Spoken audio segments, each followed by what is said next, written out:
morning, Soraya. Good morning, Jeff. Today we are welcoming back a couple guests. Absolutely, we're welcoming back not only Petrified Max, members of Petrified Max, but we're also welcoming back our good friend Howie Cohen. Yes, so we wanted to talk about a new release, and maybe two new releases if we want to count the single. We have to count the single. So yes, two new releases. Damn, pandemic be damned. Exactly. And we're going to be talking about the year gone by. So, Jeff, let's get it started. Hi, this is Soraya. And this is Jeff. Our podcast is called Paisley Stage Raspberry and Rhyme. A podcast where the two of us play music that we like and share anecdotes and background about the tunes. We hope you'll join our conversation. And without further ado, a grooviar. Let's get groovy.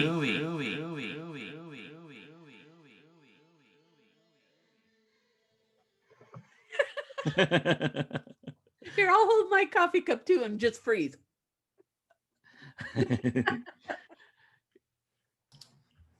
Morning. Yeah. Good morning, everybody. Good morning. I don't know if you can hear me. Absolutely, Vitus. We got you. What about you, Howie? Why am I I'm here and see just fine. Gorgeous. Beautiful. Great. Okay, that's one problem. And there's the last. Yeah, but hold on. Why am I? Well, two of them. Ah, I heard that. Rim shot. Where the- Did you hear me say, where the fuck is the fucking this and fucking look at all those guitars just slammed in a corner. Good God. that? You know. That looks like a tour ready to happen back there. Could be. Jeff, I think if we nudge them in the right way, we may be able to do that.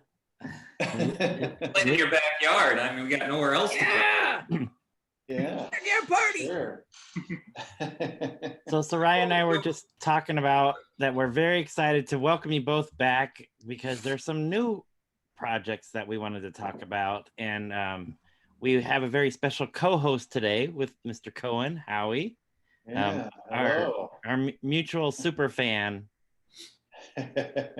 But we wanted to walk through some of your guys' new material.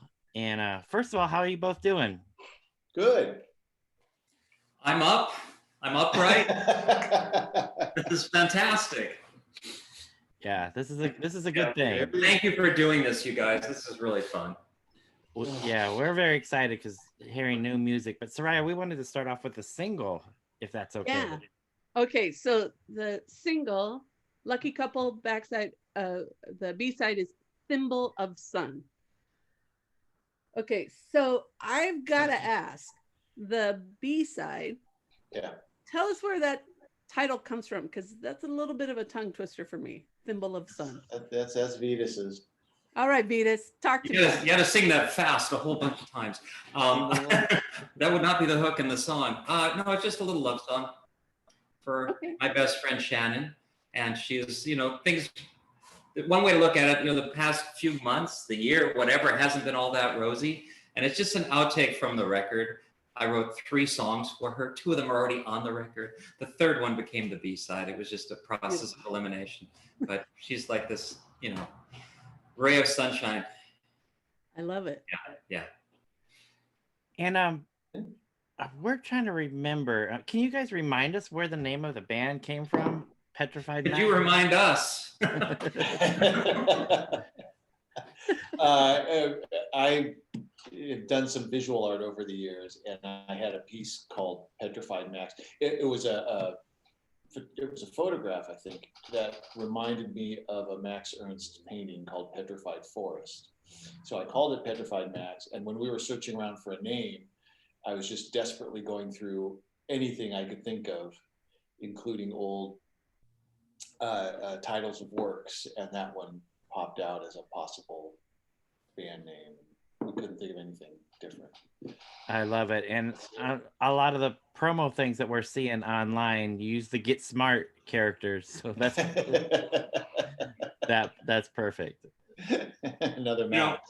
We were both in a band that made a very poor choice of handle when it came to search engines and the internet, which obviously was not something that was on the horizon. We stupidly named a band The Last. Yeah. So you cannot search for that band. And I think it was Danny Nolte posted, footage or whatever you call it, of himself searching for his brother's band, The Last, and not being able to find it with Google or anything. It's very frustrating, and it's high speed. You cannot get to the band The Last. And humorously, when they're getting ready to reissue Look Again, and all of a sudden, which music is involved, all these people that would have nothing to do with us for years are like, okay, we'll put this out. And they come up against 7 other bands called The Last are on Bandcamp, okay? So there are other 7 bands that made the same mistake we did stupidly. Years later, 40 years later, these people are still doing the same stupid thing, calling the band The Last. You just, right. the is a better choice, because you put it in there twice, maybe somebody could find it. Anyway, enough of that. Petrified Max, that's we show up. Yeah, but and so the point was to come up with something that would jump out in a search engine and wouldn't get lost. Joe once said the only band name worse than The Last was All. Oh my gosh! Yeah, I wouldn't even. Again, another bunch of friends. What would also be difficult for a search engine, and if you changed your band name every time you played. Yeah, that's a problem too. That probably wouldn't work either. I think to me somebody was going to do that. I can't remember who. Sounds familiar. Vitus, I think you're the guilty party here. Yeah. I'm afraid so. Well, that's okay. Yeah, well, for 10 years, we were trying to make it in the music business. We wanted a major label to put out our record. Yeah. By the time I quit that band, I wanted to do just the opposite. I want to make sure that we weren't wasting our time trying to get the attention for people that wanted nothing to do with our music. So we just, there's no attempt at a commercially viable product here. That was the Trotsky, motto. Yeah. Let's fail. Let's fail, everybody. Come on. Yeah. No pretense. Well, one of the main videos, Vitus, didn't you insult MTV at the end? Yeah, he did. Yeah, you'd have to go back and look at it, but it's a good way not to get your music ever played on MTV. all right, Jeff. We're searching that down. We're searching that down. Yes, yeah. Unless Howie already knows of it. Not off the top of my head. My favorite Trotsky videos are the ones where somebody else took some completely unrelated video and sent it to the music. So That's usually Vitus, yeah. No, there's not. Those really cool ones are by somebody else. That Russian black and white film, futuristic movie set to Mar Vista bus stop is just brilliant. That's the highlight. Well, that was somebody else. No, that. All right. Yeah. Let's fail. Yeah. Yeah. So the Lucky Couple That's wasn't the only release that you guys put out in January of last month. We also have the full-length Year Gone By that was released at the end of the month, and I believe physical copies are going to be sent out this month. This week. This week, really, yeah. I've got a bunch over here, yeah. He's the So man. You must be feeling very productive during this time, because within 12 months, there's a single and 2 CD releases. Yeah. We didn't have to play live. We are. Yeah, that's the thing. There's nothing else to do. We were banned from John Frank's basement because we obviously carry the virus. So, but it was just going to be Wally and I doing stuff, John and I doing stuff, and I thought people didn't feel safe with the virus and stuff. But Johnny Bell has a few people in the studio, keeps a close wrap on things. We take good care of ourselves. The 3 of us go in there, and it's usually first takes. We spend some time gumming around with background vocals and fixing guitars, but basically everything on those 2 albums is the first take. Whoa. And the songs are new songs except for the one last song. Everything else is a new song that we come up with. We figure out this is the arrangement. We go and we just track it and then make it work. And we recorded about 15, 16 songs for each of those records. And we took the 10 that stuck, and then we had some little bonus track to bring it to 11. Nice. Love So I did want to mention it's the same lineup, you 3. So Vitus, Wally, and Danny Frankel. And then you return to the same studio, right, with Johnny Bell that you did for Charlie Drove North. So, I mean, that was such a success. Why not do the same thing, right? Right. I love working there. Love working with Johnny. And he's a really, really good bass player. He plays whatever instrument you want. He can play it. He understands the arrangements. He understands what we're doing. He's a big fan of the whole SST scene. That inspired him. And you walk in and you realize you're dealing with someone that loves Mike Watt, loves Husker, Meat Puppets, all that stuff. We speak the same language there, but he also knows all the 60s psychedelia stuff. And, he would be part of this roundtable discussion here, and he'd fit right in. It's a similar taste, similar inspiration, and just a good knowledge of all kinds of pop music. Love working with him. So going in there is like hanging out with old friends, and the recording process is natural. And we don't go in there, okay, we're going to do this record. We just go, let's try these songs out, Wally. And it's very organic. So was there any difference between recording Year Gone By versus you did with Charlie Drove North, or pretty much? The process was the same. Musicians were the same. We didn't call in anybody extra this time. So it's a little more stripped down. No cello, no banjo, nothing like that. But other than that, the process was pretty much exactly the same. I'm not remembering any differences. We had guests on the first record, and the horn arrangements were important. And we met that guy through Johnny that played a wicked banjo and made that one song really cook. That session was great fun. But the second record really is just the three of us. And Johnny himself filled in some stuff with hand claps and played an organ part and did little tidbits here when we needed someone to help us complete an arrangement. So it was a self-contained unit. And if Johnny Bell were available, we could play the stuff live because he's an excellent bass player, and we could get all the parts and actually make these songs sound really good as just a four-piece. Obviously, there's other people we can talk to, but playing live is something that we're really looking forward to. And we need to figure out who's actually, willing to embarrass themselves and go on a stage with us and play this stuff. But really, really want to. And when the COVID dies down, we have to figure out what the Trotsky guys are going to do. But for me right now, this kind of comes first. Wow. Whereas that's gone to a head, and there's so many recorded album tracks by Trotsky that are just sitting at Johnny Bell's right now. And at Johnny Bell's, we're working on the remix. We've got it all transferred and baked down, and it's just hours and hours of stuff. The Baby album, we're doing that one right now. And we're working on the first set of recordings by the last, and it turns out that we had 84 tracks to sift through.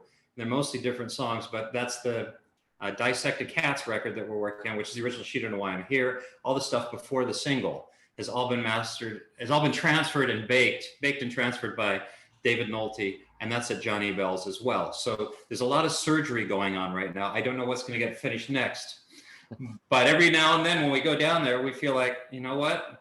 John and I have a new song, so that stuff on side one of whatever it is going to wait a little longer. Today we're going to do this. Yeah, so we have a lot of things. It's really fun. Jeff and Soraya just go, wow, like I am, as I hear it, and it's like, okay, oh, you this too, is Howie. Petrified Max, but I think I just heard 3 more podcasts. Well, it begs the question now, John and Vitus. Are you telling us there's even more Petrified Max that we can expect? John's writing, and the problem is we got to try to keep up. Yeah, we're in the writing stage now, and I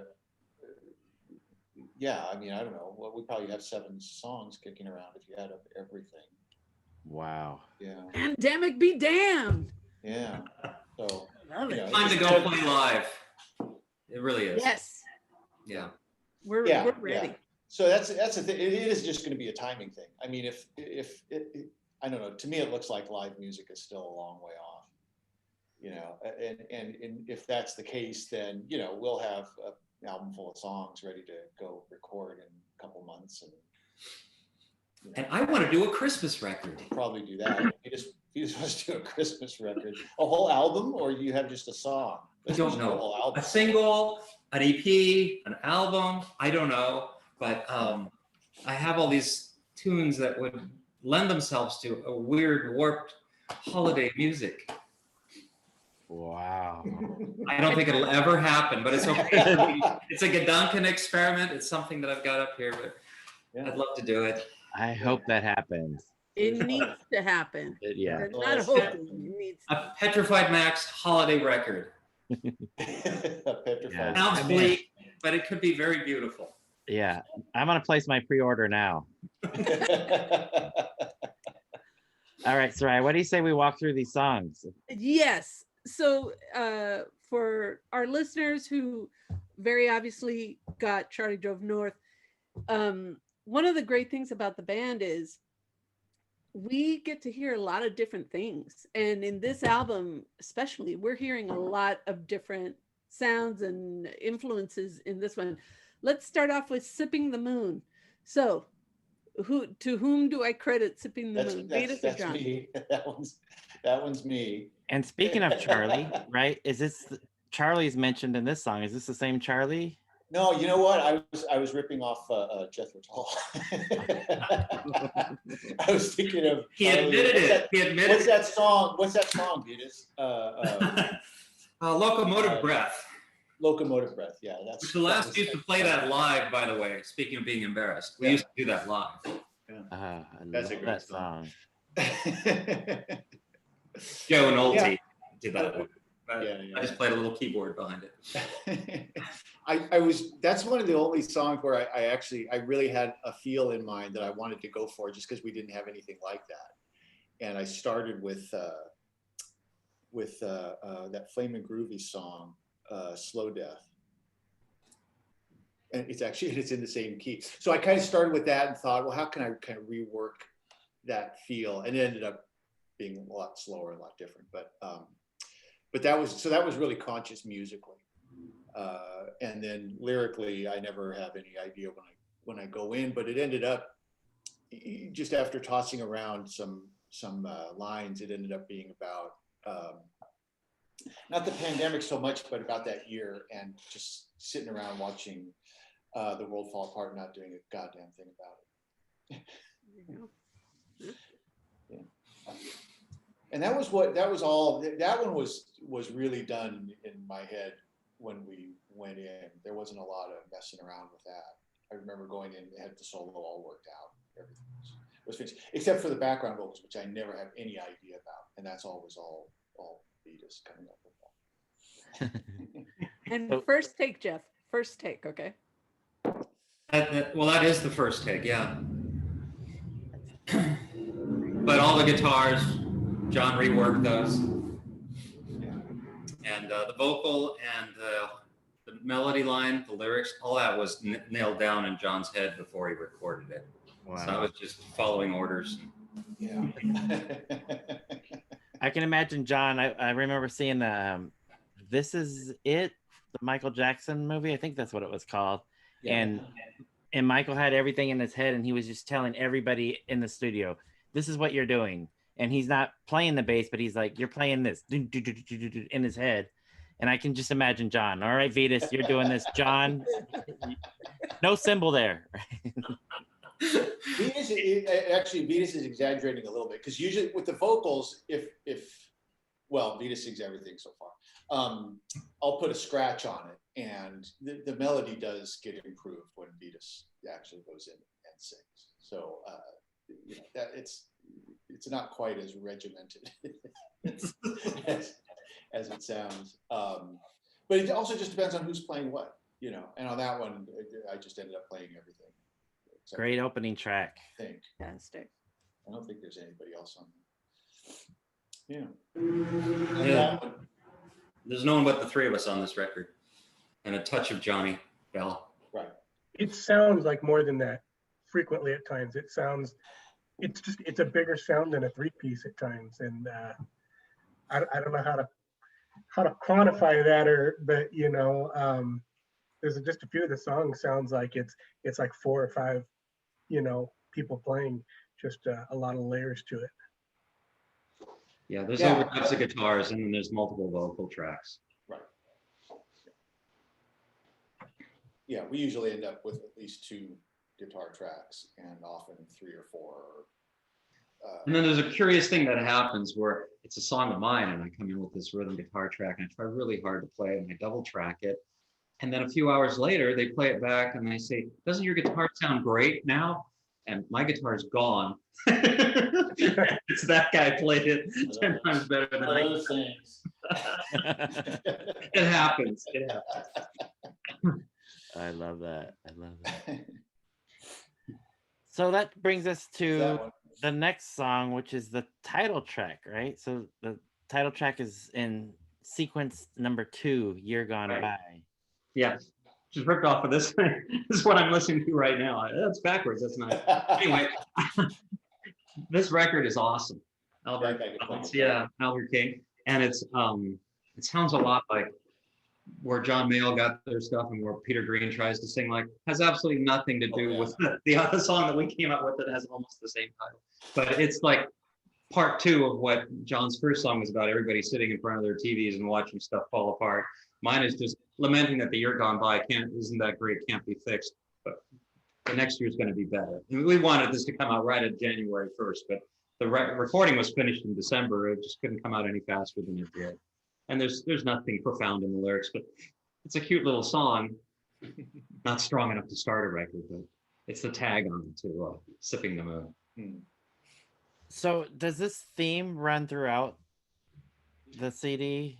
I think there's a few songs that stray from the theme, just because they were songs we recorded that had nothing to do with that. The one that obviously has nothing to do with Year Gone By is Walgrove and Rose. It's about the old Lyceum studio where John and I used to live, and people would do emergency landings with their Cessnas in the front yard. That was kind of a wild experience living there, and it was just a recollection of that. It has absolutely nothing to do with the year 2020.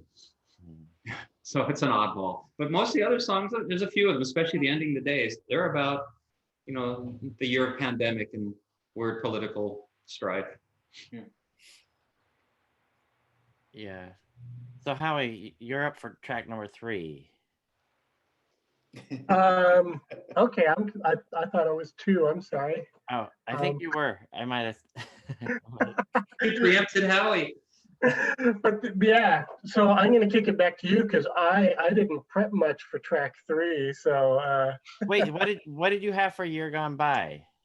Yeah, pretty much what was already covered, which is just you could sort of feel the past year coming out in that song, because it was just crazy for everyone. And you said January 1st. I want to start over on February 1st myself, but no kidding. January felt like it was just trying to one up 2020. Yeah. But yeah. The other thing about Years Gone By to me is as I listen to these songs, I've gotten into this habit now going, okay, is this a Vitus song or is this a John song? Yep. Or is this a combo song? And I'm trying to predict it. And I think that's the first one I got right. And it's like, okay, that is a Vitus song. So now I have to hone my skills as we go forward here, as I can try and guess. But I used to do that with the Posies. Like, is this a John song or a Ken song? And I got really good at that with them. So now I'll have to hone my skills here. But I'm like, oh, I got it. Posies are awesome. Posies are awesome. Yeah, those are some great songs. Yeah, it was fun growing up here and getting to hear them, and still, to this day, I guess that was one of the last shows I saw before the pandemic started. So, yeah, I was pretty excited to get that one right. But I just love the whole feel of that song, and to me, you mentioned super fan, so obviously I'm a big Trotsky Ice Pick fan, and some of the sounds on some of the tracks are really just kind of take me back to the feel of some of those songs as well, which obviously to be expected. But Years Gone By is probably more so than some of the others, and then the B-side on the single Thimble of Sun does the same for me too. Feels a lot like some of the older Trotsky Ice Pick songs to me as well. That's why Thimble of Sun was relegated to a B-side, by the way, is because it's kind of a retread of Year Gone By, things that are already on the record. And the other thing about Year Gone By, the song, is Danny's drumming. how at the beginning he's just barely thumping on the drums, and then when he comes in full, for me that is just like the release of all his tension in the first half, and then we get into singing about the next year is going to be better, and the drums are full and happy. Nice. I like that. Good strategy. And I did want to mention, Howie, on the heels of you talking about being your super fandom, is the first time Soraya and I met you face to face was at a Danny and the Doorknobs show. So yep. Yeah, we'd conversed online in the Facebook group, in the Paisley Underground group, quite a bit, and then the last 40th anniversary show was announced with Danny and the Doorknobs and the Zeros and the Alley Cats, and I'm like, I got to go to that. So that's a long trip for a show for me, but bought my plane ticket and headed down there and got to meet everybody, which was pretty wild, and a bit of a dream come true to me to meet Vitus in person and to meet you guys. It was really fun. It was really nice to get to meet you there. Thank you for making the trip down. Yeah, I very much enjoyed it. And Soraya grabbed a set list for me and mailed it to me, so I got my memento. I have to frame that so I have something on that blank wall behind me. And I think right after the show, didn't you head right back to the airport to get back? So I headed right back to the airport and went back. Yeah, I woke up in the Seattle area and flew down there and went to sleep in the Seattle area. So, a jet setter. Yep. One of the best photos was Howie holding like a small child, the album. You were holding the album, weren't you? I was holding the vinyl in my seat like you do with a baby on the plane trip back. So, I didn't want to use the miles for a whole second seat for it, so. Oh my gosh. All right. So I guess I'm up for track number 3. Sorry about that, Howie. We'll get back on track. You do 3. Make believe. So Howie, do you have any guesses before we No, I already know, so I can't. Okay. All right. I did not guess this one right. All right. So John, Vitus, Make Believe. That's all Vitus' song, from the old one from the last days. It was a song that was written while we were recording Painting Smiles on a Dead Man. And I struggled with what the lyrics were going to be about. And I struggled with Joe Nolte. When we played the song live, he didn't bother to get all my lyrics. My lyrics weren't really finished. He was just singing gibberish. He would sing a different, melody in the verse than what I intended. But it was a good song live. And it was about a failed relationship. And it was sort of an allegory for what was happening to the last, which was that, you can tie yourself to the mast, but the whole frickin' ship's going down. And that's sort of what Make Believe is about, is at some point you have to pretend, you have to stop pretending. You have to accept the fact that it's just not it's a disaster. And so in the end, when we redid it, I adjusted the lyrics a little bit, but there's still the original lyrics, there's still the original melody. And it was a good live song for the last. We tracked it once. There's a good version that the last recorded as a backing track. We never finished it. Yeah. And then we recorded it with Trotsky. And I played the Trotsky version for John here. And it was, no, let me fix that. And we started over. And then when it was John and Danny, it had a different feel to it. It wasn't quite as driving, but it was much more forceful. It was a lot deeper. And I really liked the way it came out. Originally supposed to be a 12-string and kind of clangy and have that sort of typical She Don't Know Why I'm Here kind of tone to it. But what we came up with playing with Danny was a cut above, was better. I'm really proud of the version. I love it. Yeah. Not so happy with my vocals, so it doesn't really matter. The color of that recording is just great. Yeah, it's a great track. So my guess that the ship gone down wasn't the former U.S. administration. It was He's talking about the last, yeah. 1980, whatever that was, 82, 83. Wow. Yeah. Pretty clear that there wasn't. As soon as I joined, in other words. Yeah. Yeah. I don't think it was because of that fact, John. Yeah. All right. So what about track 4, Contra Cupid? Yeah, we wrote that together. I don't know how much we want to get into the details, but the the chord pattern, the arpeggios were John's. Yeah. And I think I came up with the melody and I stole the concept of the song from my 17-year-old daughter, which is that, you know, most of the things that she is hearing, reading, learning about relationships doesn't sound so good to her, right? Whether it's, you know, domestic violence or just all these other things that through her young eyes she's seeing out there, is that human relationships for the most part are not positive. And she was asked to write a term paper, and it's some English class where the professor thinks it's going to be wonderful to write about a superhero that they get to invent. And her superhero has 0 powers, and he's a janitor. And all he does is pick up the arrows that have gone awry that Cupid has fired into people and ruined their lives and sent them into horrible relationships. He goes around and he retrieves the arrows in the dark. He can't see anything. So anyway, that was her term paper. I just set it to melody, and I figured it had to be very angelic and have things that would work with like a Renaissance painting of a mature Cupid and a mature contra Cupid who doesn't get to shoot arrows but just retrieves them. I love that. Wow. Yeah. I would buy that graphic novel. Absolutely. Totally, Yeah, right? no kidding. Tell your daughter she's got a graphic novel idea. Perfect. Oh, she has many. I don't know. It's so great being around younger people that are thinking and analyzing things and see them differently than we have seen them. And Vitus, am I correct that she's done some help for the band with videos as well? She regrets it. She thinks that video is the most embarrassing thing. Had a lot of fun doing the, you know, the dress up stuff and lip syncing to it, and then just wanted it in there for just little segments. She tracked down those, you know, the animals that were whatever programmed, and we put that video together, the two of us. But she didn't want it to be on YouTube and have people see it. Last night, I played my wife Shannon and my daughter Liv Contra Cupid for the first time. And they both were cracking up when they hear my voice singing. They find that to be really, really entertaining and hilarious.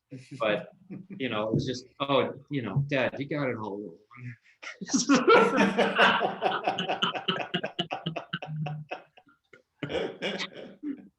Yeah. What are you going to do? We're fans of your voice, Vitus. I did. Me too. So. All right, Howie, I'm not going to steal your thunder this time. Okay, so track 5, the single, The Lucky Couple. So first single off the record, which is great. What do you want to tell us about it? That's another one where I wrote the chord structure and then Vitus did the melody and lyrics. I don't remember anything in particular about coming up with those chords. In fact, I can't remember the song right now. Oh yeah, I remember that song. Can't wait till we play it live. Yeah. How does it go? Oh no, I remember that song. Now I remember. I found myself playing these chords and wrote this whole song around them, and then I realized I completely ripped off that. Who was that band? We did the Don't Look 60s Back. band. Yeah. Don't Look Back. Who? Boston? No. Oh, Oh, God. definitely not. Oh. I'm like, I don't hear Boston in that song. No. You know, dun, dun, dun. We actually had that as an intro at first, and we dropped it so it wouldn't be too close. But the rest of the song doesn't really echo it. Who was it? The Remains? Yes. It was a Remains song, right? Way back. Yeah. It'll come back to you instantly as soon as this little Yeah. discussion is over. You'll know it'll be at the tip of your tongue. But that's the way the song, for me, that's the way the songs come up anyway. Usually it's like 2 chords, you know, going back and forth. The same thing with Contra Cupid. It was just those first two. How often does that happen? I mean, you guys have been writing songs for, you know, many years. I can't even count how many records, you know, and how often does it come to you play a song, you're like, oh, you know, you realize after you've written a song, oh, it sounds just like this, you know. Does that come up a lot where you realize you've been subconsciously influenced by something and need to rework it?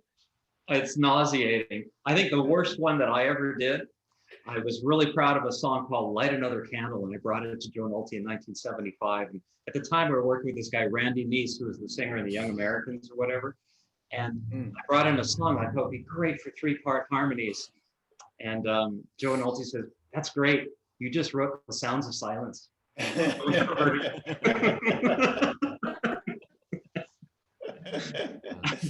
Happened a few times since then. If you're gonna steal, you might as well steal from something good. I keep rewriting my own songs. That's my problem. I just use the same chords over and over again.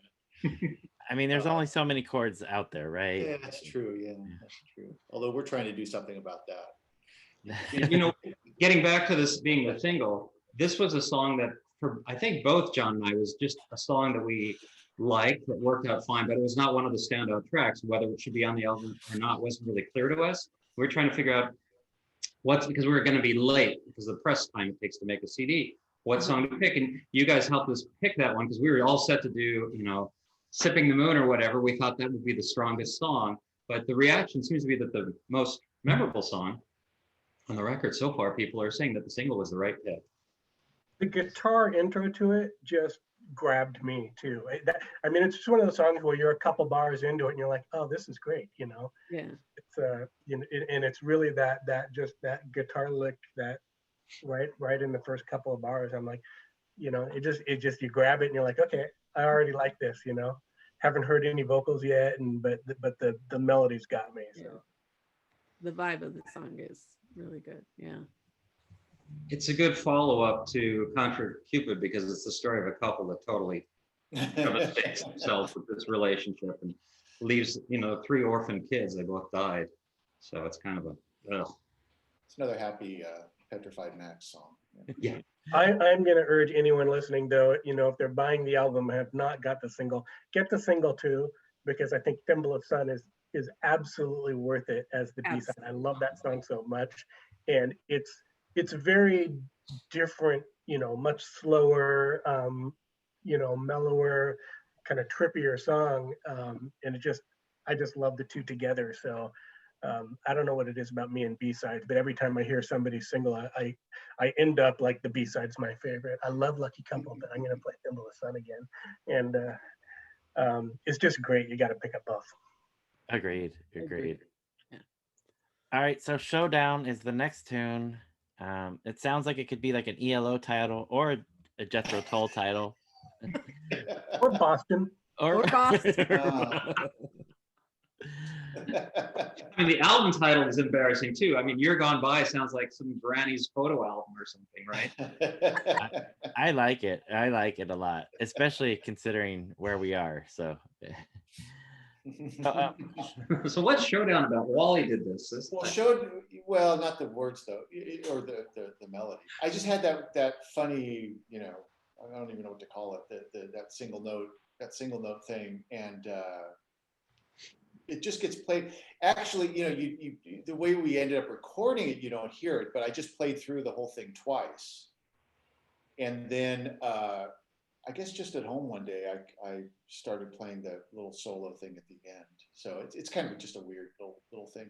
But, you know, playing through that twice and Vitus singing and having the drums through, it didn't really work that well. So I think I can't remember. I think Johnny just started like taking something out here and adding something back in there. And that's how it ended up with just drums, that kind of muffled drum sound for the first verse. It was just trying to make something out of this song. So is that the 11th piece that made it from it? Yes, that is part 11. It shows up right in the middle of the record. Yeah. And John came in with a working title of 2-part Disharmony, which for me was really not, you know, because I'm in there just trying to figure out cool harmony parts. What can we do to make this thing pop without creating an obvious hook, keeping it low key? And, you know, John shows up and says, this is 2-part Disharmony. It's like, oh, God. And then it's just that irritating riff. And then we have the drums recorded with Johnny Bell likes to put different mics up in the back of the room to catch different things that he can use to change the tonal quality of the room surrounding the drum kit. So they're not close mic drums. He wants it. Oh, wow. The room sound. And so some of the room sounds are quite different. So for the first verse, we just used some mic that isn't even on the room. You know, it's sitting over, it's plugged in, it's laying over on a piano on the other side of the, you know, not in the control room, but in the main live room. And that's just the drum track that you hear on the first part of it. And it's just that you know, Danny playing and me singing the first verse about someone that's not very comfortable with himself. Then all of a sudden it kicks in and it's just John's aggravated guitar and it becomes a harmony. And this person is actually really aggressive and really a nasty person. It's the other half of the personality. And then it goes to the Jeff Beck thing where the whole band just stops and the guitar player gets to do his showdown with the guitar. That's, anyway, 2-part Disharmony. Nice. I'm going to request now, if you could, in the future, either a song or an album titled Aggravated Guitar. I think Greg Ginn has already made that record. Yeah. So Vitus, I wanted to ask you something before we move on to the next song. As a recording engineer yourself, right? How is it stepping back and letting Johnny Bell take over when you know where to place mics, you know what settings to use, you know how to record stuff and capture a good sound, but in this situation you're stepping back and letting Johnny Bell take over that role. How is that for you when you know how to do it? Well, it's a lot easier when it's Johnny because he actually knows more about it than I do, and he really knows his studio. It's very difficult when you're in, you know, a $500,000 studio recording Look Again, and the engineer's an idiot, and the guy that's producing it doesn't even want to be there, and then you're realizing everything's done incorrectly. When you're working with Johnny, it's really clear. I don't second guess it. I started, when we first went in to record some Trotsky stuff at the very beginning, I was like, how are you miking that? You're gonna make sure that mic is 100% out of phase. You got that figured out. And I quickly learned that I would be way out of place saying that because this guy is technical, he's a musicologist, he's brilliant, and he makes it so easy for us. So I don't even look at what he's doing anymore. And I think just about the music, I don't think about the technical, and it's because I'm so at ease with his amount of experience and his diligence. He's really on it. The guy's brilliant. That's great. I was curious about that. So. Yeah, no, I feel so comfortable with him. And there were other engineers. There were 1 or 2 other engineers that were really cool, but then we had an experience at this place that was called the Music Box. I call it the Music Sock. Well, it just smelled bad. Everything about it was bad. And we went in there and the idea was to record 1 album in 1 afternoon, play the record from when you put the needle down till you pick it up at the end of side 2 was all gonna be recorded in 1 straight take. And it was called Carpet Bomb the Riff. And everything was wrong with that. Whatever. Johnny, it's great. I don't have to second guess. Wow. Sounds like a Minutemen technique with that one, right? That was, yeah. I took the Minutemen and had their tunes down and they worked with Ethan James and they nailed it. They made some great records. We made a real clinker. There's some good tracks on there. Yeah. But because what was happening, it wasn't the band. They just sound awful. But it was all the sound guy's fault in the control room. Yeah, I'm sure that was. All right. So can we talk about Walgrove and Rose? Which has nothing to do with Year Gone By, right? True. And it could be years gone by because it's just lovely memories. Yeah, that was, we moved out of a garage that Gary Stewart had rented for us on a street called Lyceum Avenue.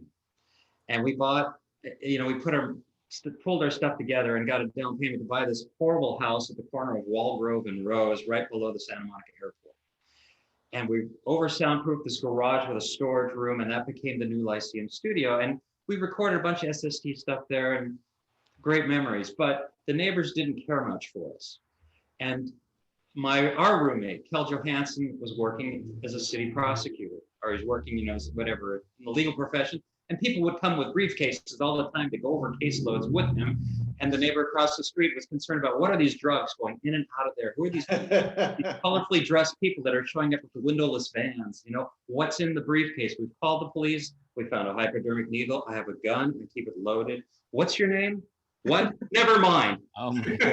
So there are all those reactions. And then there was the fact that the police would come to our house and want to set up a call center to deal with the Cessna that had landed down by Penmar and spread its parts all the way up along the parked cars to in front of our house. And the pilots always walked away from these crashes. Or there was one guy that was stuck in the fuselage and he said, I'm fine.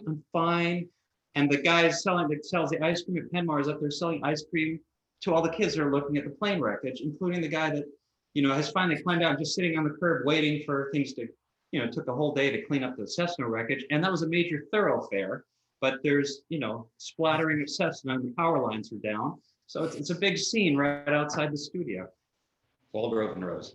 Yeah. Wow. Vitus, is that the same studio that my band White Glove Test recorded Leap at? Right. I don't think you guys had your session christened with a Cessna, but No. it's the studio. I do have a quick story about that session, though, if I could take a little Please. sideline. So Yeah. I had gotten married to my first failed marriage a couple days before that, and we had our honeymoon in San Francisco, and I was running late, which was often the case with my first wife, and so I was trying to get to the studio as quickly as possible in my Toyota Supra, coming back from my honeymoon in San Francisco, trying to make it to Walgrove and Rose to make it to the studio, so it wasn't costing the band a lot of money by me not being there. And I look in my rearview mirror and I see red lights flashing. So I pull over and the officer says, "Young man, where are you trying to get to so quick?" And I said, "Well, I'm on my honeymoon and I got to get to a recording studio to record." And he said, "I clocked He you went straight to jail. he said, I clocked you in at 1:15." And he said, "This is a felony because you're so many miles over." And he said, "But seeing that you're coming back from your honeymoon and that you're going to this recording studio, I'm gonna give you a ticket, but I'm gonna ticket you for 10 miles over, so it's not a felony." So I made it there just when I was supposed to be there, Vitus. So that's my Walgrove and Rose story. Yeah, that would have fit right in. That would have fit right in the song, actually. You do part 2. Urban Rose. Dang. All right. And that song's all Vitus. I think the only thing I did on that was the solo. I don't think I played anything else. Oh, the bass, except for the bass. Yeah. It's one of those songs where the words obviously came first. I just figured out what to put around it, and I would just throw my little chords to it. Yeah. The other good story about that house was that they had 4 daughters, the people that had remodeled that house over and over again. Nothing worked in this house. And the guy worked for the phone company. There was this big thing like a phone switchboard patch bay that was in the hallway closet. And we all wanted our own phone lines in that house. We called, back then it was GTE. And the guy came in, I said, "It's all in the closet." And we hear him say, "Fuck, I thought this place looked familiar." And we met one of the daughters who'd become, I guess, a park ranger or something. And she self-medicated, whatever the problem was. But she showed up at Christmas time. And we had made our own Christmas tree by cutting down the pine tree that was planted in the front yard. It was just right for a small Christmas tree. And she came to the front door and she was like, "What? Who cut down my tree?" Because she was unaware that her parents no longer owned the house. And she's like, "But where's my dad?" So that's the Lone Ranger. It's the daughter that's a little. All right. Okay. All right. Walgrove and Rose. Wow. Yeah. Okay. It's a happening spot. Track 8 is right now my favorite track on the album. I've been listening to this like over and over again. It's called Blue Skies Always, and I'm just gonna say it now. It's enchanting. Nice. So I'm trying to think of what this reminds me. It to me, I feel like some sort of 70s arena rock feel to this, and I keep trying to think of, okay, what band does this remind me of? And I can't, and it's probably just a bunch of them jumbled together because I can't place it, but I could picture watching you like in 1979 at the Seattle Center Coliseum with the place packed playing this song, and I love it. So and then I'm really curious as you kind of take us through the song, just about the little vocal snippets before and after, because you talked about doing these in one take. And, obviously I'm referencing that saying it's enchanting, but I love that part about the song, the little voice before and after the song, and kind of want to hear about that. Well, that was just spontaneous Danny, he's introducing the song and then saying, that it was enchanting afterwards. That wasn't planned at all.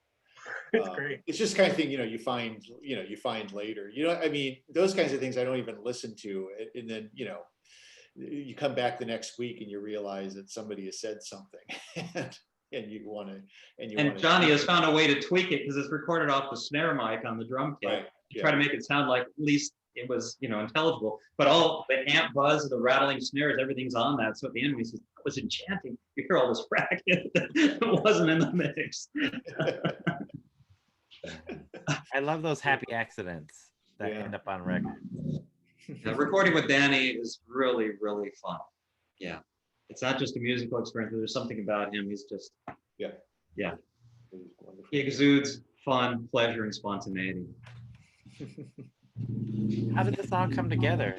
Well, it was my chords. I think the first album was the same way, where I had maybe 4 or 5 songs that I thought would work, and then 3 or 4 that I thought, I don't know, maybe Vitus could make something out of this. It doesn't really necessarily sound like it fits in.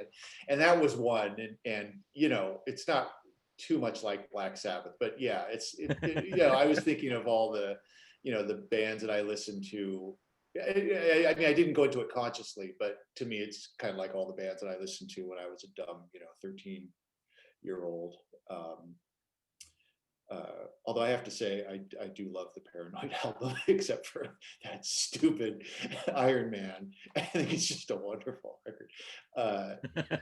So I was just thinking of that kind of stuff, and then brought it in, and it doesn't take any time to record something like that. So I'm just wondering if Vitus could make something out of it. I was just really blown away when he came in with those with the lyrics and melody.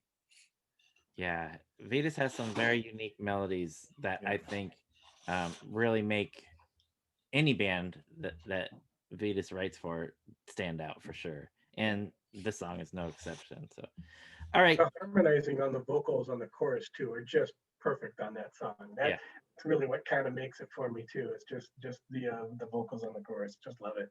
Agreed. Yeah.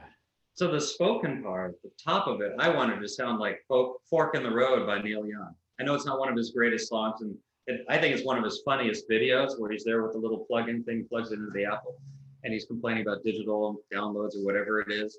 But it's the way that he does a Neil Young rap that inspired me to want to try to do something like that. It doesn't quite work. It doesn't fit with what inspired Wally's chords or whatever, but it added a certain breadth to the song.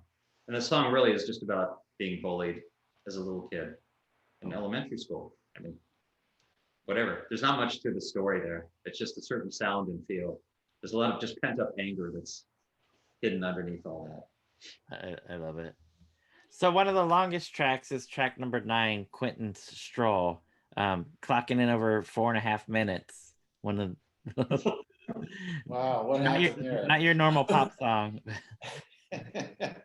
So how did this one come together? What was the inspiration for this? When I didn't play any music for 25 years or something, and when I started again, I'd been listening to a lot of surf music. I would have it on in the background when I was painting or whatever, and so when I started, I thought, that might be something I would want to do. So I wrote several songs, and that was just one that was kind of hanging around. It was a little bit better. The songs weren't very good, but that one was fairly decent. So so that's it, and it was really easy. I had all the parts worked out, so it was real easy to just sit down and do whatever. There were 5 or 6 guitars by the time you get to the end of that, and it was all worked out. I did my own little demo of it ahead of time, so that's all. It was just a real quick thing to throw together. So Wally, when you record that many guitar parts, do you switch between the guitars to get different tones? Yeah, or just pickups, because that Strat that's back there, hidden in the rack, it's that actually has a 10 position selection instead of 5, the usual 5 on a Strat. Oh wow. Yeah, it's something they did for a while, and I don't think many Strat owners really liked it very much, because some of the positions are real muddy if you just go to them from your usual settings, but if you tweak things right, they sound really, really full. So so sometimes I'll use that guitar and just change the settings. It could be changed pretty radically. Or you change amps too. Like I've been recording tracks around here, and I've got like 5 amps, and so that can make a big difference. I go from that thing, which is a Vox style. It's a handmade amp, but it's a Vox style amp, and then it sounds real different from the little Princeton that I have. Okay. So yeah, so usually when we double track something, we'll usually change something up, and then the Les Paul that's back there sounds even different. And then Johnny Bell has an old SG in the studio. It's actually a real old one. Is it a Vitus? Is it a 68 or something like? It's just. That's earlier than that. Oh Jesus, it's just gorgeous, and that sounds really different than anything that I have. Plus, it has the flexible neck. Yeah, it's like, I didn't know this, but when you see Townsend, kind of doing this, he said, I saw some interview, he said he would actually tune it out of tune, and so he could pull it into tune. Wow. Yeah. That's crazy. If you watch I watched Woodstock recently, and he is doing that, and I guess he got sick of it and just threw the guitar in. So he bent it into tune? He bent it into. Yeah, he would tune it just slightly out. So I guess it would give that sound where it's like slightly flat, right? And then coming up into. Yeah, and it allows him to release that. It's like a whammy bar when he likes tension off, but he's bending that against his body the whole time. And then it's in tune when you can kind of feel that. You can imagine how loud it is in front of his high watts, but he knows when he's in tune, and he knows when to drop it and to do crazy stuff, and he can bend it forward. Wow. And when you pick up Johnny Bell's SG, it's like, oh boy, I better, it feels like it's going to snap in half. Is this balsa wood, But Wally can play the thing. I stay away from it. Well, you do have to be careful. I mean, the first time I played that, I was pretty thrown, but you just can't manhandle it at all. Whereas that Les Paul, you could just throw against the wall. Yeah. Nothing's Yeah. gonna happen to it, except for the G string. Those Yeah. always go out of tune. Yeah. For sure. Soraya, sorry about that little music. No, because it's beat. appropriate. So let's hit track 10. Get the guitar. Okay, so after four and a half minutes, we go to under 3. Get the guitar. Yeah. Okay, so what came first? Words, arrangement, or melody? What? Concept came first. This is about guitars, actually. It's inspired by a Blake Edwards movie, The Party. And there's an inebriated waiter in that's staggering around in that indoor fountain in a modernist home. And Shannon and I, one of our favorite lines that we quote occasionally is that guy when he's told, they tell him, get the guitar. And he's like, get the guitar. He goes over there Frankenstein mode to get the instrument. So in the middle of the pandemic, we're not playing live, but I've seen this guitar that I really want to buy. And Shannon and I are having dinner and adult beverages, and I said, I don't know, I'm going to try to sell some of my Fender crap, and I'm going to buy this Rickenbacker 12-string. It's been 40 years since I've owned a 12-string. I really, there's this guy Wally that plays everything better than me, and I can do the 12-string stuff again. I think I will really. And Shannon's like, get the guitar. So it's a love song, and that's pretty much the summary of it. I love that. That's great. I love that it's a love song. That's the ultimate musician love song. Just But I wrote it for my wife. I really did. I swear, this is for you. It kind of works the same way around here, which is why there's so many instruments. That's the love corner over there. Exactly. That's the discussion in my house every time Bandcamp Friday comes up, and I'm like, okay, well, here's my list. Just get the album, okay? Get the guitar. Get the guitar. Excellent. All right, last track. So the days on here, it beats Quentin Stroll here by 2 seconds. It's the longest track on the album here. It's 4 minutes, 33 seconds. Again, and I've brought this up when we've talked about some other things previously, some other albums. This is the perfect song to end the album on. And just, I'm always amazed at how well put together some albums are, just as far as the order of the tracks. And, you know, sometimes you have a theme running through every track, sometimes some tracks, not everything, whatever. But, you know, that first track on the album and that last track on the album are always kind of the most important for me as far as getting you into it and getting out of the album. And I'm one of those people that tends to listen to an album all the way through most times rather than hitting a track here and there. So I love that feel of going through it. And this is like, it's perfect. There is no other song that could have ended this album. And it has that sort of moody feel again of some of the older Trotsky albums do to me, or Trotsky songs do for me. And I did not guess this one right on songwriting credit at all. So I was like, okay, this pretty much feels like Vitus, but no. So yeah, so take us through this one. It's writing was the same as usual, you know, where I came up with one change, that those first couple chords, and then just followed it out from there. It's all just little triad. I don't think I played any chords the way you'd normally play them. They're just all little triads and shapes that are you know, in a kind of a weird spot on the neck. Although the chords themselves are all just minors, majors and minors. There's nothing too whacked out about it. And that's one where I did have an idea of what I wanted to write about, and it's just writing about times during the pandemic. And so that's it. It's pretty straightforward. And you know, a lot of what you end up hearing is really Vitus's contribution, because the melody that I wrote, all I had was the really, really basic melody, very repetitive. And so by the time Vitus got done, I think there are at least 2 vocals on it, even from the very start. And then by the time we get to the end, what do you have on there, Vitus? 3 or 4, probably? Right. At least 3. And the dropout in the middle was Vitus's idea, and the guitar running through the whole. And the piano that he added is, I think, you know, really, really key to the song. And the guitar running all the way through it wasn't something that we had in mind at first. That was just, I can't remember why we did that. But I think it was just like, let's add a guitar, and rather than drop in here and there, I just said, well, just play it all the way through. Play the song all the way through. I'll just mess around, and we ended up keeping a lot of it. So that one really built up over time.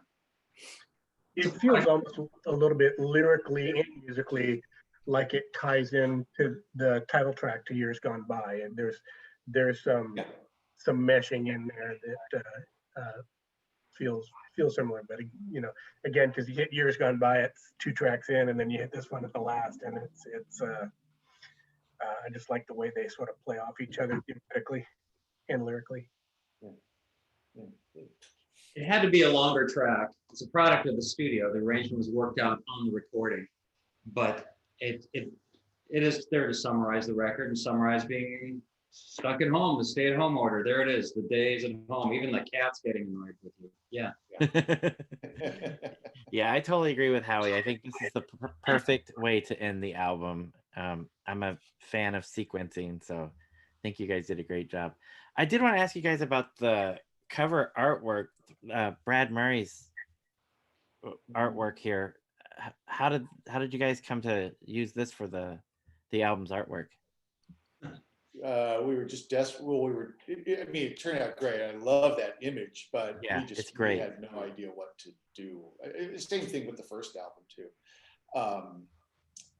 And so we were just going through images, and I think it was Vitus's idea to maybe pull something from Brad's catalog. He posts on, what is that? His Instagram, right? That we had to go through. A lot of it is Instagram. Yes. He posts on Instagram constantly, and so there it is. And so I think he said, well, maybe we should use one of his, and I went through and picked out about 8 or 10 that I thought were strong, and it was just a kind of that process. So go ahead. I was just going to ask you. I'm going to grab a seed. Do you know Brad? Oh, okay. Well, I know Brad from when he's about 10 years younger than us.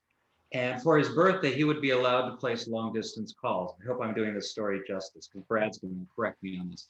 But his mother would allow him to call long distance from Florida to LA to talk to Keith Morris or to talk to Mike Watt.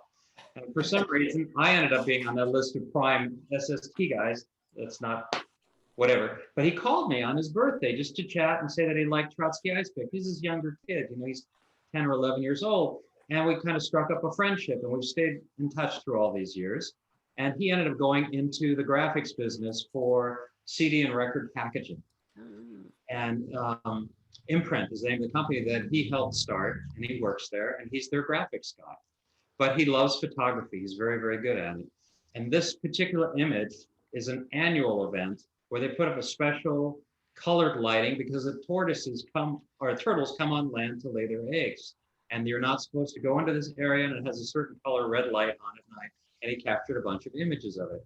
So for me, it seemed like, you know, you're gone by. Hey, they're coming back again. That your cycle is over.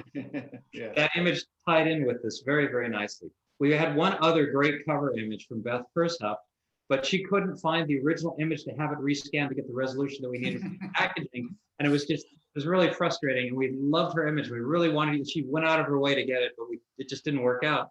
Brad is just like, you know, that image goes, this one, yeah, what resolution do you need? It was like, boom, he fixed it in a day, and it was, you know, next album cover, we'll talk to you first, Beth.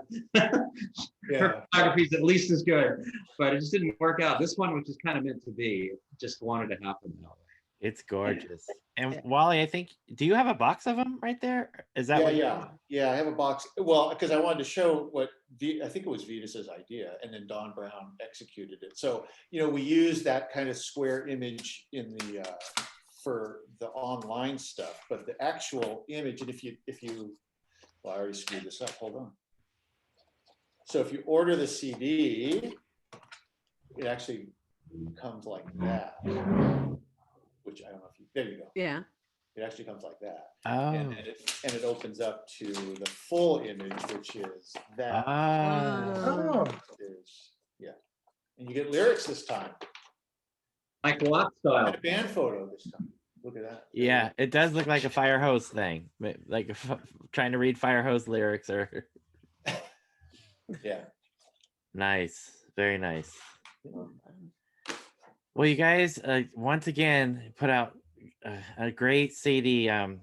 Charlie Drove North made my top list for last year, so I'm pretty certain that this will make my top list for 2021.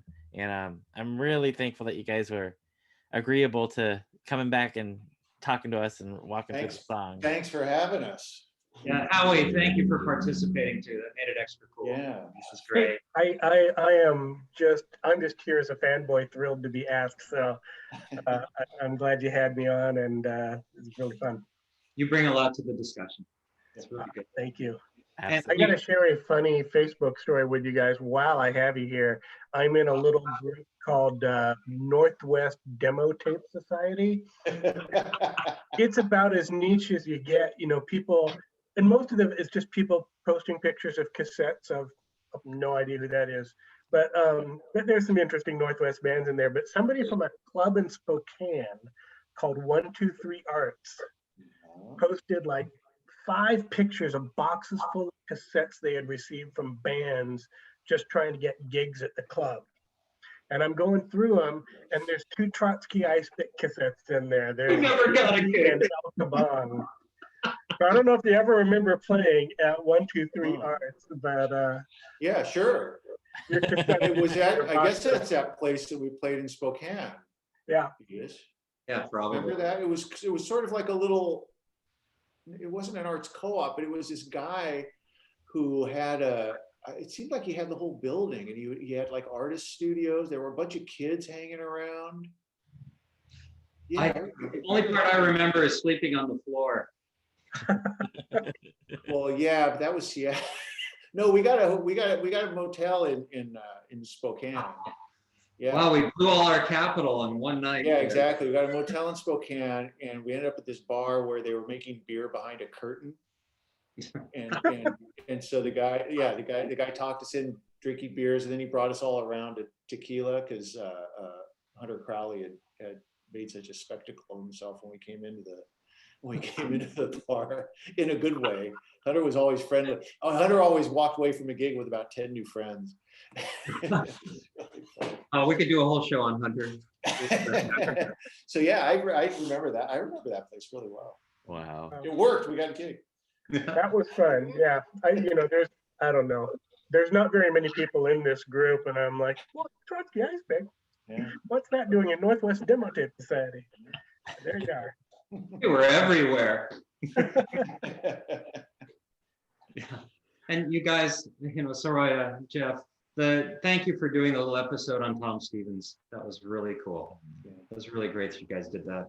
I love that that's up there, and we all feel the same. That was a tough one to do. Yeah. Yeah. Great show. Thank you. Appreciate that. And so for our listeners, if you want to get Year Gone By, Bandcamp is the place to get it. You can buy it digitally, or as we've seen, Wally's got a box of CDs. So go to Bandcamp, look up Petrified Max. You'll find their first album, Charlie Drove North. The single. The single, yeah, which Howie highly recommends for the B-side. And then, of course, the new release, which was released just last month, January. Physical copies shipping out now. Go and get this now. Yes. You want this. You need this. Agreed. Person. All right, Vitus, Wally, thank you so much for coming Thank you. And Thank you for having us.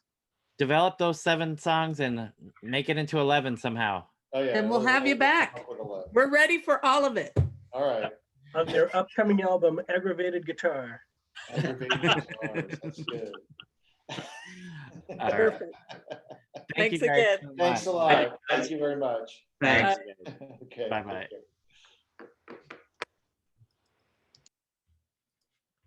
Wait, we lost Howie. I was hoping that Howie would stay, but Let me see if I can get him back. Because I wanted to do some final processing with him. yeah, that would be great. Click, click, click, and they were gone. I was gonna say, Howie, don't go anywhere, but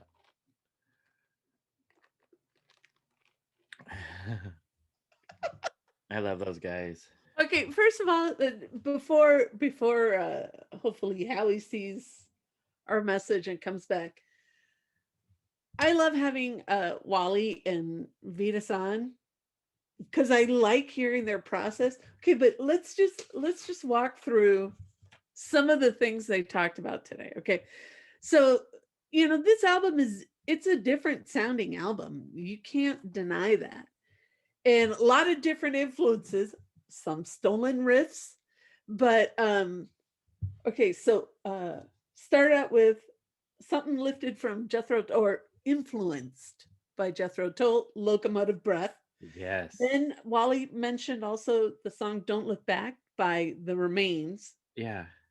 I'm not familiar with that one. And then, some small influence to Fork in the Road by Neil Young, and the movie The Party by Blake Edwards, which it's a movie I really like too. So I'm oh my gosh. And I gotta go back and remember that part where they go, get the guitar. Yeah. I need that. Yeah. Yeah. But I want to watch it just for that part. Howie's not responding to my message. Oh. Not in the waiting room. No. Maybe it was a much needed bathroom break. That's highly possible, or just he needed to go back and listen to the days. Yeah. I don't know, because he was but or Thimble of Sun. Thimble of Sun. Yeah. Unless I heard it wrong, Jeff, which is all possible. I'm an old lady these days. Yes, see, the cat has been here the whole time and has just, I think the cat loves listening to Petrified Max. As And do we. That's why he's been very chill and very cool. I like hearing them talk us through the album, because the story, it's so cohesive, this album, from start to finish. And I liked hearing them walk us through that process. But Jeff, I'm still kind of stuck on the fact that each one of these tracks is a one take. Yeah. Yeah, that really surprised me. I did not expect to hear that, but yeah, that's one of the cool things that I like about doing these and walking through these tracks and learning stuff like that, because I would have never ever suspected that that these were primarily one recording songs, first track. And then listening to them talk about some of the arrangement parts, I think I'm taken aback by the fact that these were all first take tracks. Is the fact that they're Vitus said there's nothing methodical about it, but it seems like they put some time into the thought process of the execution, so that when they go in, Vitus says, we don't waste a moment and we just go. And that to me is really interesting about how they work, because it seems like once they've got the track in, they do a little bit of tweaking and then they're ready to go. And man, I love Vitus and Wally's energy about like, we want to play live. Yes. And like, these tracks are ready to go. Let's go, let's go, let's go. So, I appreciate that about them. And then anyone who's listening and has heard Trotsky before, the energy of Trotsky Ice Pick, right? Yes. And that's a live band that like you're just sucked in. Once they play, you're like, yeah, I'm with you all the way. And Petrified Max, when they play live, I think it's going to have, when you listen to the albums, they bring you in and you're there for the whole, all the tracks. But live, this stuff is going to kill. Yeah, I definitely want to hear these live. It's going to be fantastic when they yeah, play. Yeah. And I think they're going to be probably, the excitement is probably going to be so built up to be able to perform these live. I can only imagine just that energy and excitement being unbottled or unleashed. Right. So Howie talked about there being a stadium show, especially in reference to Blue Skies Always, and and Wally said it's not going to be like Black Sabbath, but I bet that these live shows will be an unbottling of energy and excitement. 100%. 100%. And that goes for a lot of the bands that we know, like, and respect. We need live music back. And I'm hoping that we're going to see an earlier versus a later return to playing live music. But I have to admit, I do love the fact that that bands like Petrified Max and some other of the artists that we've seen and heard, like, take advantage of this time. They're giving me hope, right? That people aren't just sitting watching paint dry, but rather they're active and doing things, and they're putting that energy into good use. And look at some of the people that we've spoken with, even just shortly and casually, they've said, oh yeah, Rain Parade said they have, Matt Pucci told us they have some new tracks coming. Look at what's happening with Permanent Green Light. They've said they've got a single forthcoming. And Petrified Max, 2 albums during this time, plus a single. Dream Syndicate, Steve Wynn, we've seen artists do that. And I'm just really excited for Petrified Max. This is a great album. It's a really cohesive album. And I love the fact that they're giving us different influences and different styles on this one. This isn't just a carbon copy of Charlie Drove North. No. So I really like what they're offering us. And I loved hearing some of these, bridges between, different artists.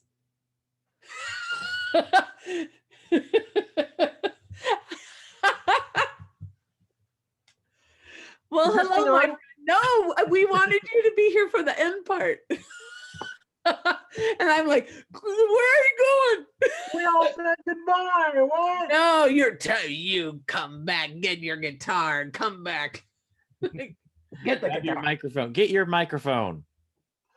Get your sorry. mic. No. But we were just talking about one of the things that we 100% agree with you is that this is a really cohesive album from start to finish. And the story is fascinating. And then we were just kind of fangirling about the part that this is all first track. First take track. That's amazing. First isn't take it? on all these songs. That's ridiculous. And there's some other guitar tracks and vocals layered on and whatnot, but first take, wow, what a great sounding album done in one take. That's pretty amazing, isn't it? Yeah, that is. Yeah.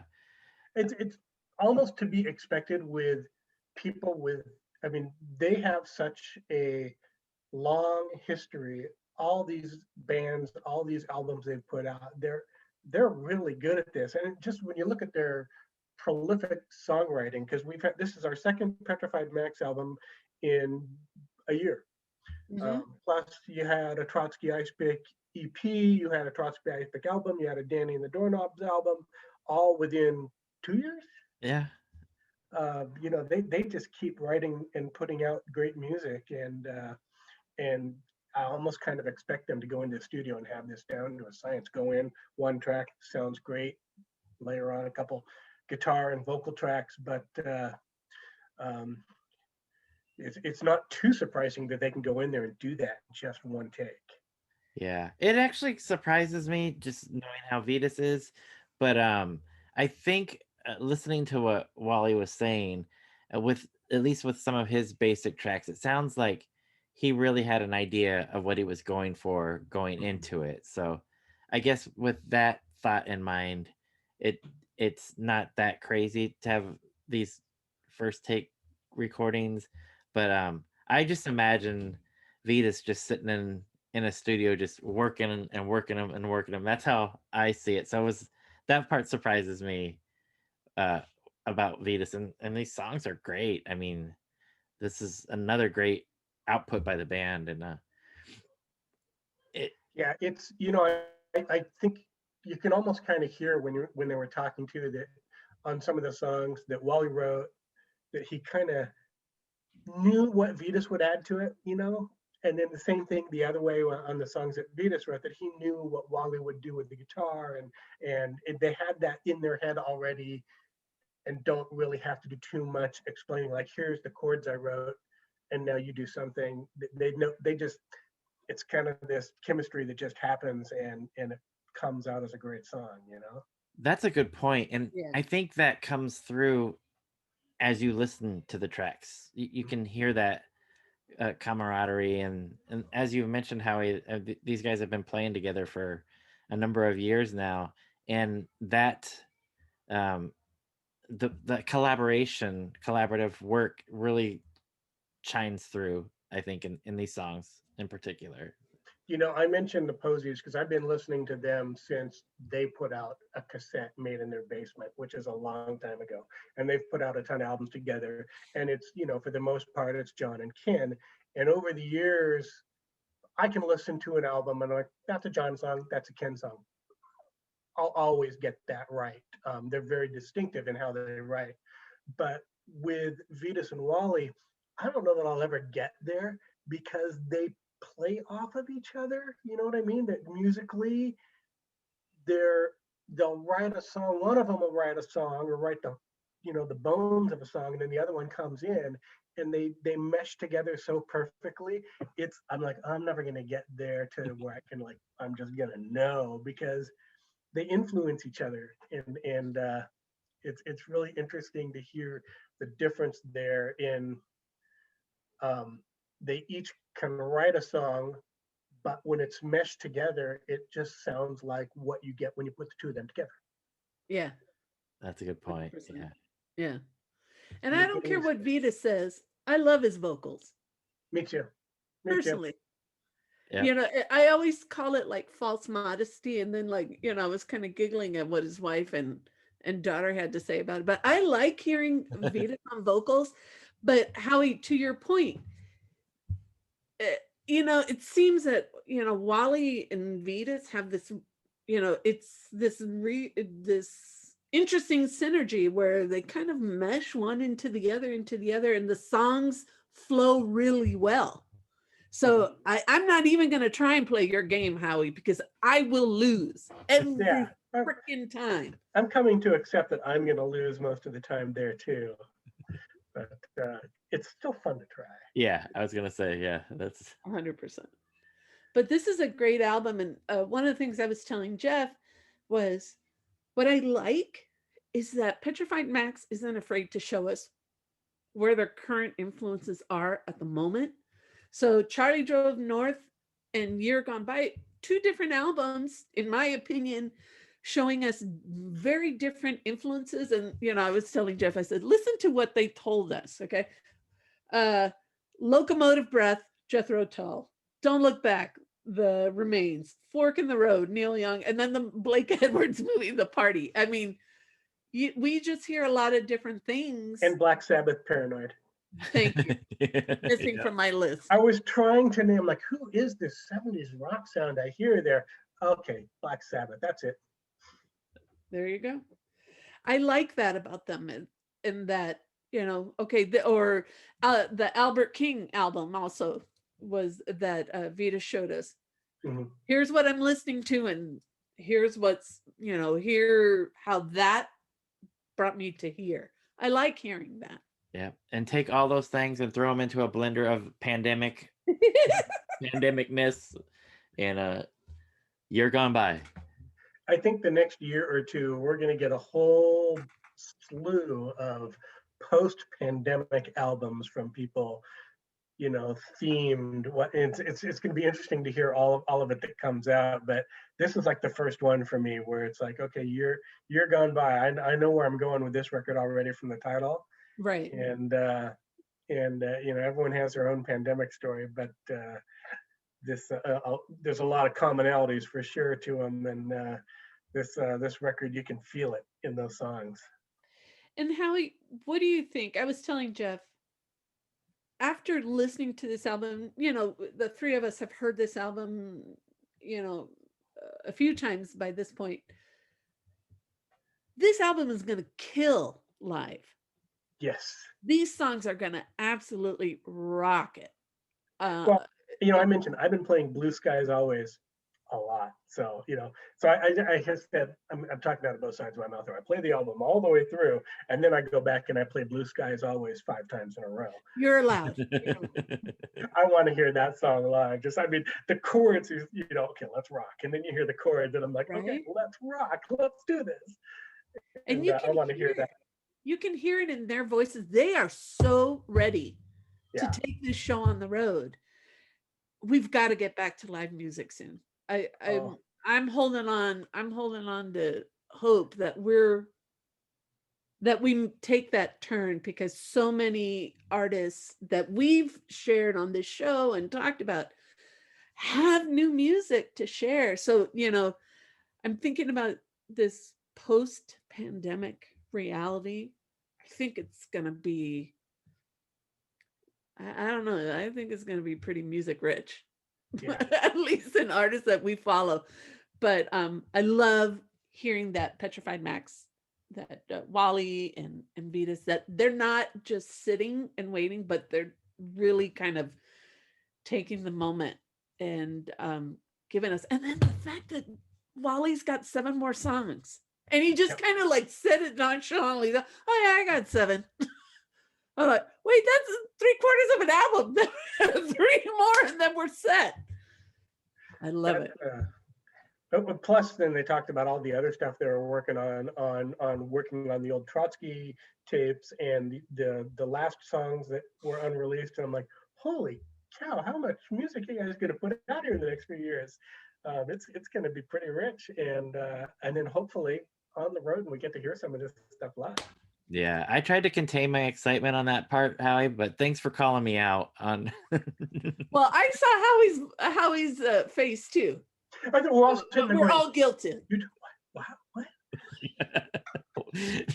All right, so Jeff, quick, pinky swear, come on, Jeff. Okay, pinky swear. So when Petrified Max goes up to the Pacific Northwest, we're coming to you, Howie. Okay, Please, we're gonna come please. hang out in your backyard. Absolutely, you We must. pinky swore on it. I'm there. I am So there. me, Jeff, and Chris, we're coming up. We're gonna come up, and then we'll all. I don't know. We'll have a. We'll drink beer with Petrified Max. That beer brewed behind a curtain. Yes. I like that. I don't know. I don't know if I want to go over to Spokane for this. Let's do this in the Puget Sound No. area, But let's so. hope it's somewhere Near Seattle. neighborhood. Seattle. I will continue to try and get some local radio airplay. I've called in every favor I can here with local DJs, but I'm gonna keep trying to get some music played on the air here. And I've been helping out a local organization called the Washington Association of Nightlife and Music. I'm messing it up, but it's called WANMA, and it's just a trade group of all the local clubs in the Seattle area, the Tractor and Numos and Clock Out Lounge, and you name it, all the local clubs where everybody goes to see bands here. And one of the last shows I saw was Dream Syndicate at the Tractor. And they have there's no money, there's no income, and they have leases and they have electric bills and they have skeleton staff they have to pay, and it's getting pretty dire. Unfortunately, the national bill finally passed recently, the Save Our Stages Act, so that's going to help everybody across the nation, but there's thousands of places that need to benefit from that funding. So the local group raised money, and I worked with them in my workplace, and we sold their apparel and face masks and stickers in our stores, and we raised a little over 10 grand for the local venues to help pay the bills. That's just from my stores, let alone all the other donations. So it's great to see all the clubs banded together, and so now there will be a place for Petrified Max places for Petrified Max to come and play locally. So. Howie, forgive me. Would you mind sharing with us? Is there a link? Are they still looking for just individual donations? Yeah, the local link is keepmusiclivewa.com. So KEEP MUSIC. I'm sorry? Keep Music Alive. KeepMusicLiveWA.com. Got it. We're going to share it on our page.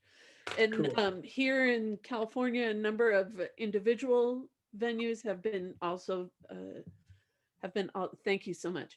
Have been also raising funds, and like in Northern California, the Starry Plow has done their own, and I've donated to their campaign personally. But yeah, wherever you are across the globe, because we do have international listeners too, support these venues, and when they're looking for help, I think as fans and listeners and music buyers, that we need to keep these places open so that we have places to go to, because Lord knows we've got time to make up now.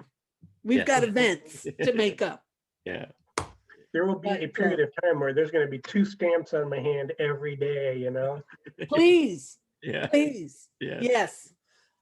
And then, we're just going to have them all up and down the arm, and then going to a tattoo parlor and just say, please, it needs to be here forever. Yep. But Howie, we can't thank you enough for joining us today and celebrating this new album. Thank you so much for your time. And thanks for sharing keepmusiclivewa.com. Yes. We're going to help share the word. And all right, Howie, you ready to come back and talk about what is it, the last Trotsky and anything else? Aggravated guitars. I am so excited for these Trotsky albums to get reworked and re-released, and my CD of Baby is very beat up, and I've tried to restore that thing to a playable status, but it's not quite all there. So I am very looking forward to that stuff getting rescued, and that's a great story. I really want to hear that too, because of all the damage those tapes went through, and Yes. most people I don't think have any idea about everything that happened there, and that's quite a story that those are even salvageable. Leave it to Vitus. Yep. But Yep. Howie, you take care of yourself. Thank you so much. And Okay. hopefully we'll have you back on to, I don't know, talk about another Petrified Max album, or talk about the last, or talk about Trotsky. Who knows? But take care of yourself. Okay, thank you. Appreciate it. Bye. Bye-bye. I should really leave now, right? Yes, now you can. All right, Jeff. I think it's time for us to put an end to this. But yeah, go get Petrified Max. You will not regret it. Get it. All right. Mi gente, a gruviar. Groove on, Paisley people.